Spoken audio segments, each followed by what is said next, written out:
जुड़ी एक बड़ी खबर आपको बता दें। वकील शिवम गौड़ अब नहीं लड़ेंगे केस, ये एक बड़ी जानकारी आपको बता दें। जहां पर ज्ञानवापी केस में 2022 से बतौर वकील पैरवी कर रहे थे जितेंद्र सिंह बिसेन को बतौर वकील नियुक्त किया गया है अब, और विश्व वैदिक सनातन संघ के मुखिया हैं जितेंद्र सिंह। मई 2022 से अब तक कोई फीस नहीं ली, शिवम गौड़ का ये कहना है। और ज्ञानवापी विवाद से जुड़ी ये बड़ी जानकारी, बड़ी खबर आपको हम बता रहे हैं।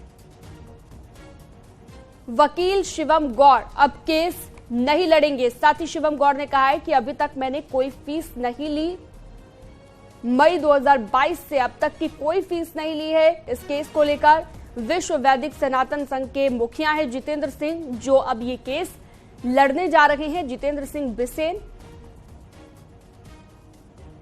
बतौर वकील नियुक्त किए गए हैं। शिवम गौड़ अब केस नहीं लड़ेंगे। तो ज्ञानवापी केस से जुड़ी ये बड़ी जानकारी, बड़ी खबर न्यूज 18 आपको बता रहा है।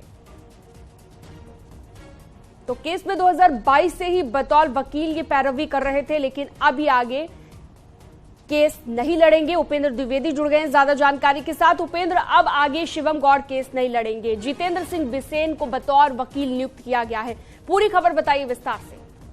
बिल्कुल, देखिए, जितेंद्र सिंह बिसेन जो विश्व वैदिक सनातन संघ के प्रमुख हैं, उन्होंने इनको ज्ञानवापी, शिवम गौड़ को ज्ञानवापी से जुड़े हुए सभी मुकदमों में बतौर वकील नियुक्त किया था और वो लगातार पैरवी कर रहे थे। इसके अलावा श्री कृष्ण जन्मभूमि के में भी जो विश्व वैदिक सनातन संघ की तरफ से जो मुकदमा दाखिल था, उसमें भी वो पैरवी कर रहे थे। और दिल्ली सुप्रीम कोर्ट में और हाई कोर्ट में शिवम गौड़ प्रैक्टिस करते हैं और वो यहाँ पर प्रैक्टिस के लिए, यहाँ पर मुकदमे की पैरवी के लिए आते थे। लेकिन अब बातचीत में उन्होंने बताया कि अब वो इस मुकदमे की पैरवी नहीं करेंगे। वजह उन्होंने बताया कि सुस्पष्ट आदेश और भ्रम, यानी कि कुछ न कुछ बात है जो उनकी जितेंद्र सिंह बिसेन से पिछले दिनों को उनको स्पष्ट निर्देश नहीं मिल पा रहे थे मुकदमे की पैरवी को लेकर, या तमाम सारी बातों को लेकर। इसको लेकर उन्होंने ये अपने पैर खींचे हैं और उन्होंने कहा है बातचीत में कि अब वो इसके बाबत नोटिस जारी कर रहे हैं, नोटिस दे रहे हैं कि जो विश्व वैदिक सनातन संघ है और जिन जिन मुकदमों में वो ज्ञानवापी और श्री कृष्ण जन्मभूमि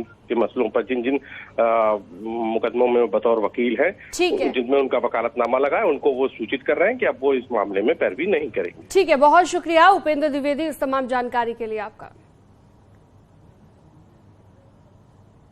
और चलिए आगे बढ़ते हैं। लखनऊ से अगली खबर, प्रदेश के मदरसों और दरगाह पर भी होगा योगा। बीजेपी अल्पसंख्यक मोर्चा मदरसों और दरगाह में योगा करवाएगा और प्रदेश में 900 जगहों पर आयोजन की तैयारी चल रही है। मिशन 2024 को लेकर अल्पसंख्यक समाज को पार्टी से जोड़ने की बड़ी तैयारी बीजेपी यहां पर कर रही है। जल्द ही योगा डे आने वाला है। 21 जून को विश्व योगा दिवस मनाया जाता है और इसी दिन के लिए बीजेपी ने बड़ी तैयारी शुरू कर दी है। और इस खबर पर ज्यादा जानकारी के लिए संकेत मिश्रा हमारे साथ जुड़ गए हैं। बीजेपी अल्पसंख्यक मोर्चा की तैयारी योगा डे को लेकर। संकेत, 21 जून को योगा डे है और उससे पहले ही तैयारी बीजेपी ने शुरू कर दी है। क्या क्या तैयारी में शामिल होगा, कहां कहां पर आयोजन होंगे? 900 जगह चुनी गई हैं क्योंकि, विस्तार से बताइए।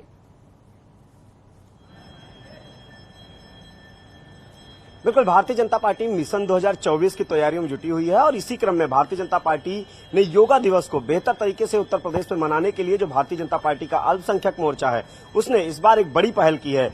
जो उत्तर प्रदेश के मदरसे हैं, दरगाहों हैं, उन दरगाह में, उन मदरसों में भी योगा दिवस मनाया जाएगा और वहां पर भारतीय जनता पार्टी के जो पदाधिकारी हैं अल्पसंख्यक मोर्चे के, वो मौजूद रहेंगे, संगठन के पदाधिकारी मौजूद रहेंगे और योगा दिवस मनाया जाएगा। ये उत्तर प्रदेश के लगभग 900 से ज्यादा मदरसे हैं जिनमें ये योगा दिवस का कार्यक्रम भारतीय जनता पार्टी के अल्पसंख्यक मोर्चे ने रखा है और भारतीय जनता पार्टी के जो मुख्य संगठन के जो तमाम बड़े पदाधिकारी हैं वो भी मौजूद रहेंगे, भारतीय जनता पार्टी के अल्पसंख्यक मोर्चे के पदाधिकारी मौजूद रहेंगे और ये एक बड़े स्तर पर पूरे उत्तर प्रदेश में योगा दिवस दरगाहों और मदरसों में भारतीय जनता पार्टी की तरफ से मनाया जाएगा। बीजेपी की कोशिश है कि मिशन 2024 के तहत जो आगे बढ़ रही है उसमें कहीं न कहीं मुस्लिम समाज को भी जोड़ा जाए और इसके लिए अल्पसंख्यकों को एकजुट करने के लिए भारतीय जनता पार्टी की बड़ी पहल मानी जा रही है। अल्पसंख्यक मोर्चे ने इस रणनीति पर अल्पसंख्यक मोर्चा काम कर रहा है भारतीय जनता पार्टी का और बीजेपी के अल्पसंख्यक मोर्चे ने ये पूरा प्लान तैयार किया है कि किस तरीके से योगा दिवस को मदरसों और दरगाहों में बेहतर तरीके से, भव्य तरीके से मनाया जाए। ठीक है, बहुत शुक्रिया संकेत, आपने विस्तार से जानकारी दी इस खबर पर। और अब आगे बढ़ते हैं लखनऊ से एक और बड़ी खबर। यूपी में बड़ा प्रशासनिक फेरबदल हुआ है। 6 आईएएस ऑफिसर्स के तबादले किए गए हैं। विशेष सचिव गृह अखंड प्रताप सिंह का भी तबादला किया गया है। अखंड प्रताप सिंह को डीएम देवरिया बनाया गया है। डीएम देवरिया जितेंद्र प्रताप सिंह का तबादला हुआ है और उन्हें बागपत का डीएम बनाया गया है। जो बागपत के डीएम है राजकमल यादव, उन्हें हटा दिया गया है। डीएम श्रावस्ती नेहा प्रकाश का भी तबादला हुआ है और डीएम औरैया बना दिया गया है नेहा प्रकाश को। इसके अलावा डीएम औरैया प्रकाश चंद्र श्रीवास्तव की बात करें तो उनका भी तबादला हुआ है। उन्हें प्रतापगढ़ का डीएम बनाया गया है और प्रतापगढ़ के डीएम नितिन बंसल को हटा दिया गया है। यूपी के 5 जिलों के जिलाधिकारियों का भी तबादला हुआ है। यूपी में जल्द ही कई अन्य आईएएस ऑफिसर्स के भी तबादले हो सकते हैं, ये भी जानकारी मिल रही है।